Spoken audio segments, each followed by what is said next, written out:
We have the thumbs up. Good morning, everyone.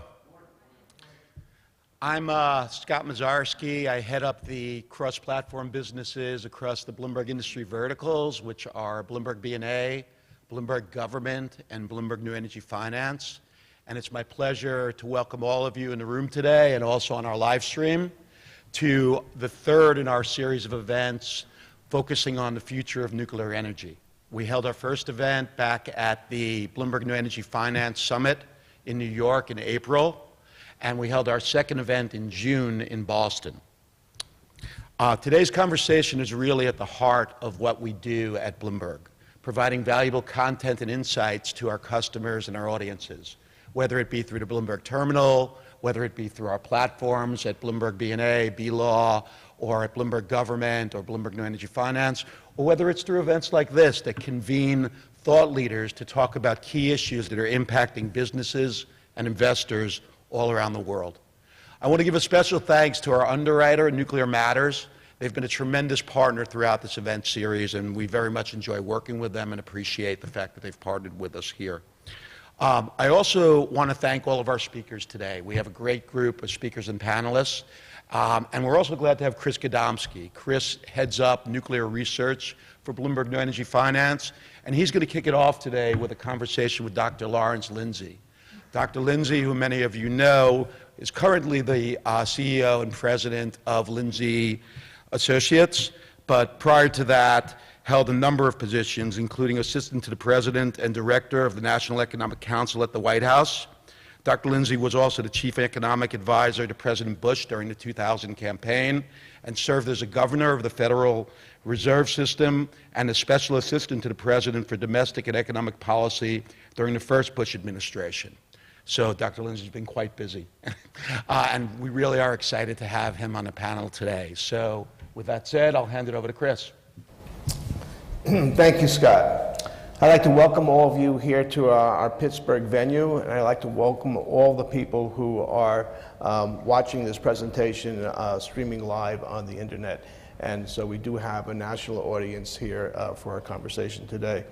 Larry, you have a reputation of being a renowned economist. You've made some bold predictions in the past that have come through. I'm curious about your thoughts about the economics of nuclear power from a 10,000 feet, 100,000 feet, if you want, perspective on the importance of the nuclear fleet to the economy of the U.S. Well, thank you very much, Chris. It's great to be here, and I thank Bloomberg for the opportunity to talk on this. The way I come at it is I think we have an issue here that is being neglected by politicians. It tends to be emotionally driven and not fact driven. And I'm involved because I think it's important we think about the facts.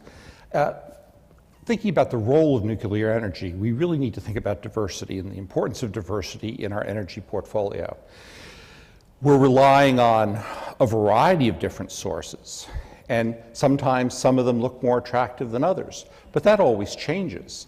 Right now, for example, we have relatively cheap natural gas and oil. I guess everyone in the room looks to be old enough to remember a time when that wasn't true. So why on earth would we simply base all of our decisions on the most short term of pricing decisions? We need long-term energy diversity because that's actually the way the real world works. And we don't want to eliminate options that we may actually want to use aggressively in the future.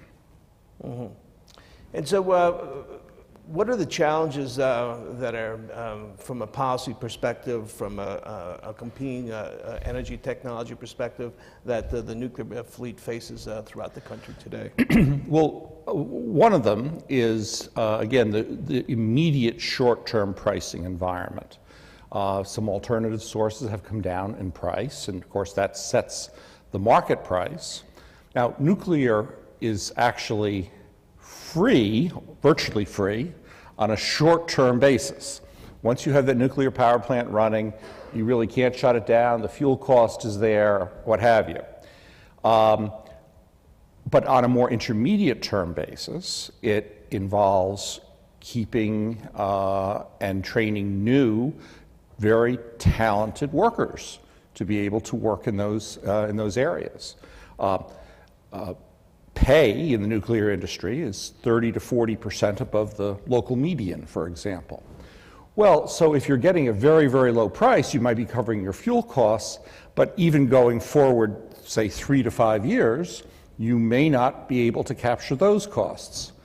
So I think it's very important that any regulatory body or political body that's trying to think about meeting energy needs for more than the next 3 days really needs to think longer term, needs to realize the importance of diversity and the energy mix that exists.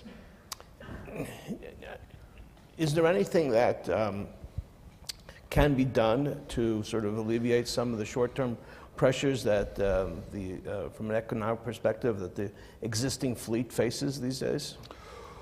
Oh, I think there are, and I think that each state is probably going to have its own answer to that.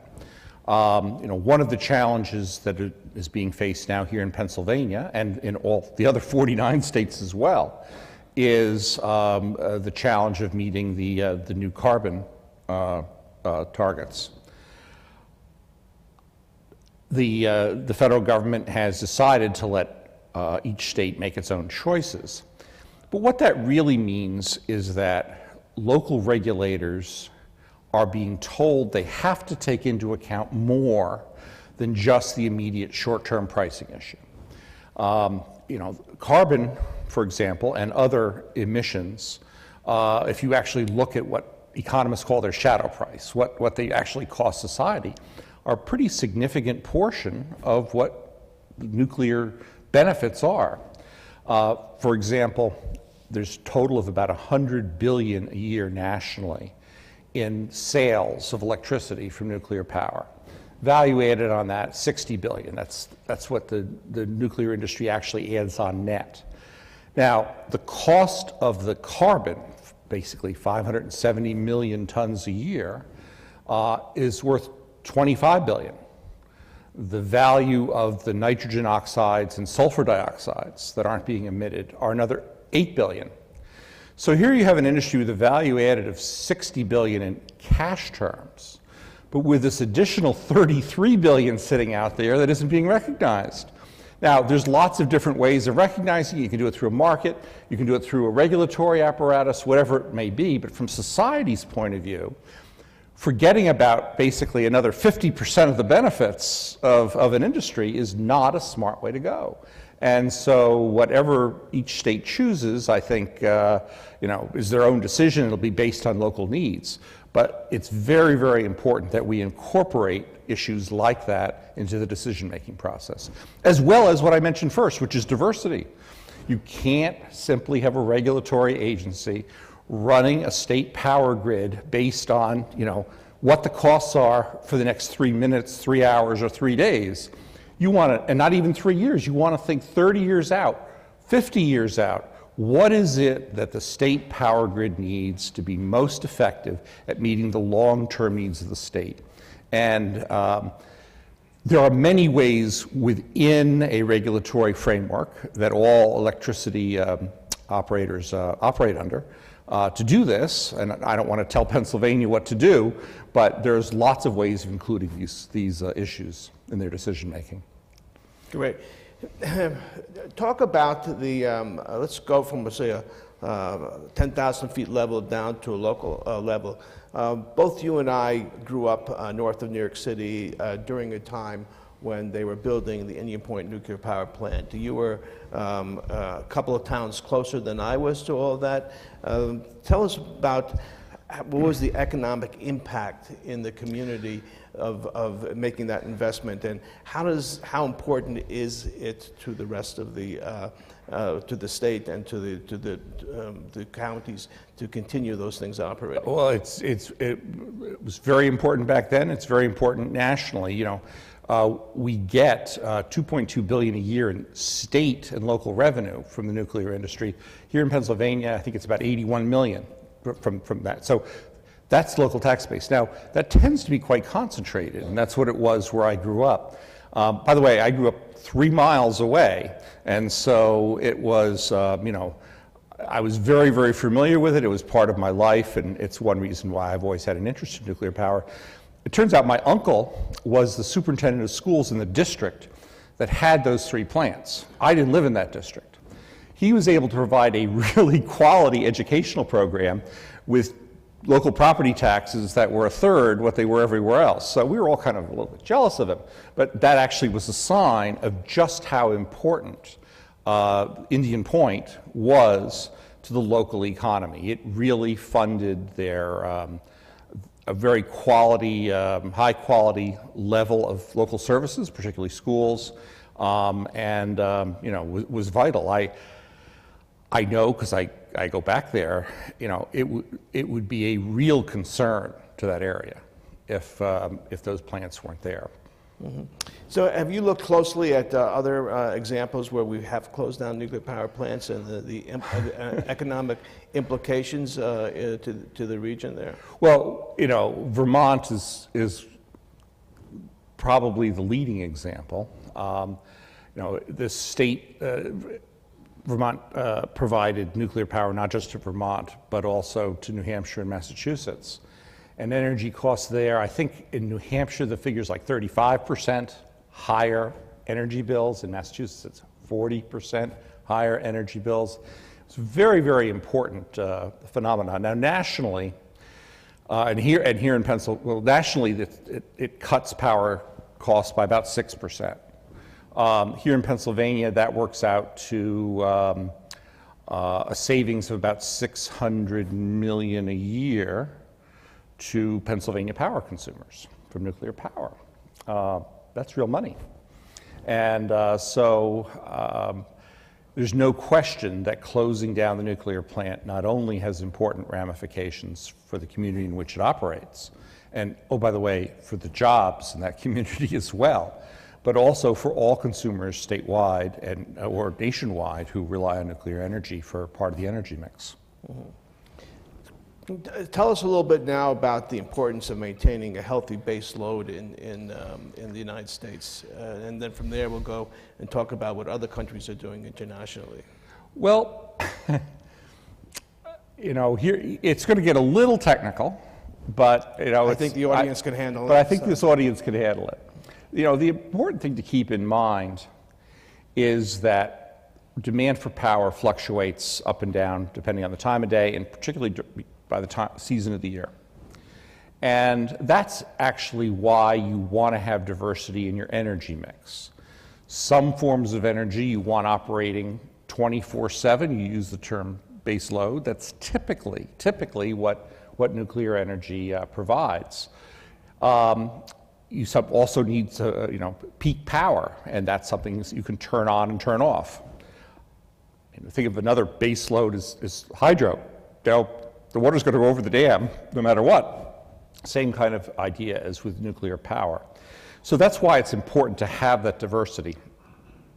But let me give an example. I mean, was it last year or 2 winters ago, we had I think they called it the polar vortex here. And without nuclear, there would have been a lot of freezing in the dark that was going on. And that's very important to remember. Because I have a long memory because of having been around a while, I remember the winter of, I think it was the winter of '78, the Ohio River froze. It was cold. Now, utilities here and also just downriver in Ohio relied on fuel coming in on barges.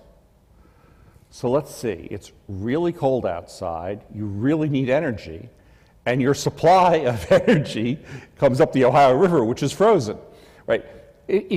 That's how the real world works.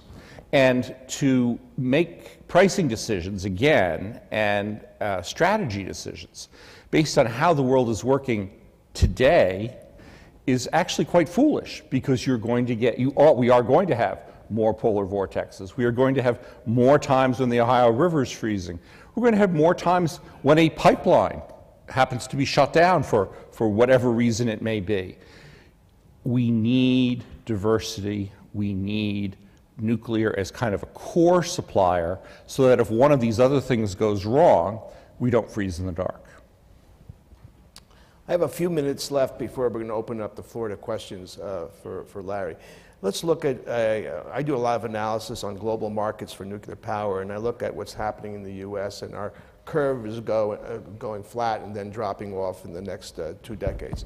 If you look at what's going on or what's proposed for what's going on in China, relatively flat and starting a rapidly increasing rise in the amount of nuclear power deployed.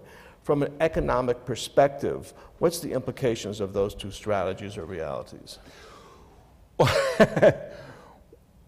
You know, you're leading the witness here. It's actually fairly obvious. I mean, we're abandoning we're abandoning by default. That's the important thing. Let me say this, we're abandoning it by default. We're not thinking this through.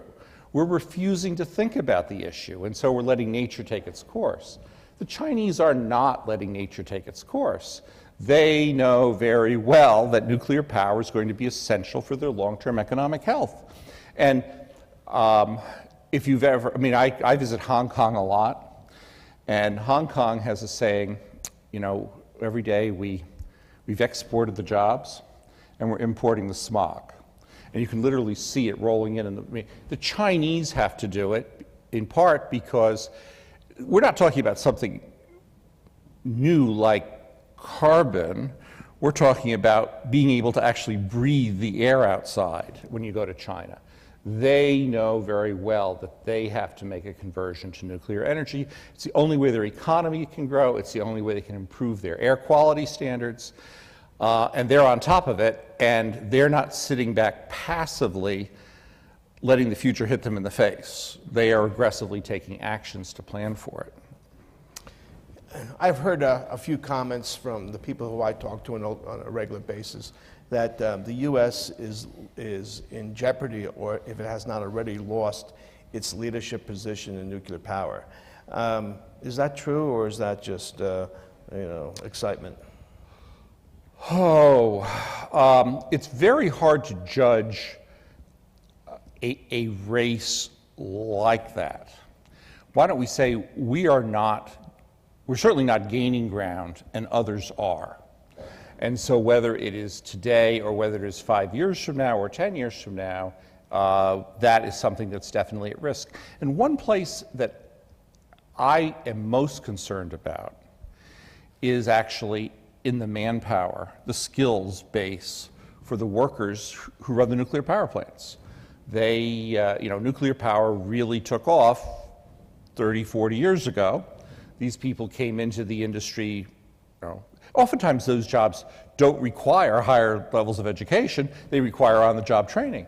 So those people came in their 20s. Well, they're now in their 50s, and there's nothing wrong with that. And some of them are in their 60s, and there's nothing wrong with that.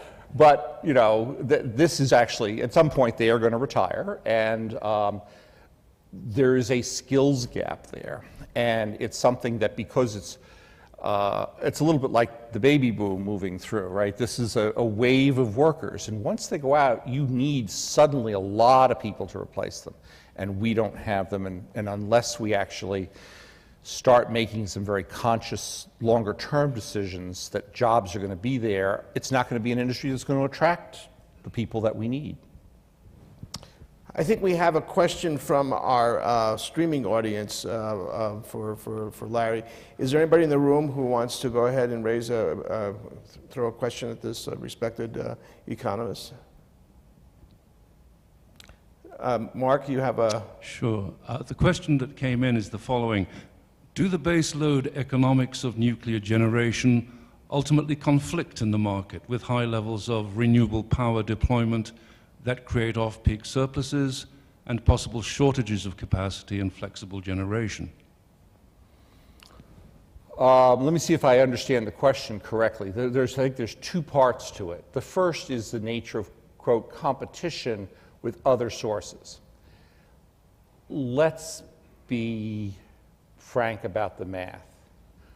We need it all. the numbers differ slightly, but basically, to keep it in round number terms, we need 1% more power generation every year. So thinking about the next 20 years, just for round numbers, let's say we need 20% more power 20 years from now. Nuclear is now 20% roughly of our power generation. If you need 20% more and you take 20% offline, all of a sudden you need 40% more. Other options that you mentioned, such as solar and wind, are just they're not going to be there. They're not going to deliver that kind of number. They're not even, they're, maybe 10 if you really push things. So I don't actually think there's competition because I think the market is so big, we can't rule out any options. As I understood the second part of your question, it had to do with basically peak versus non-peak, as opposed to other baseload issues.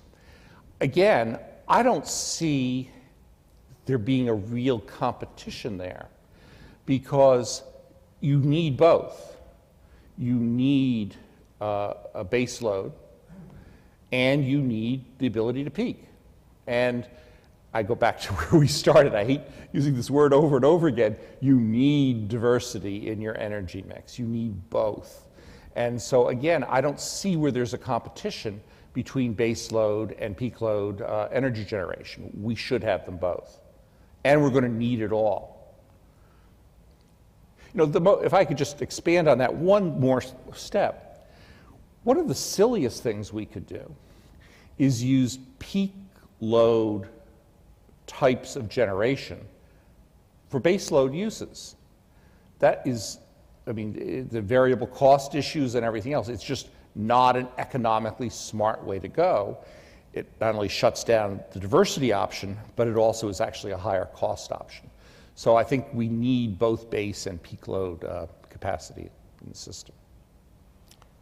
Well, you finished with 1 second left. Congratulations. Perfect timing. Thank you very much, Chris.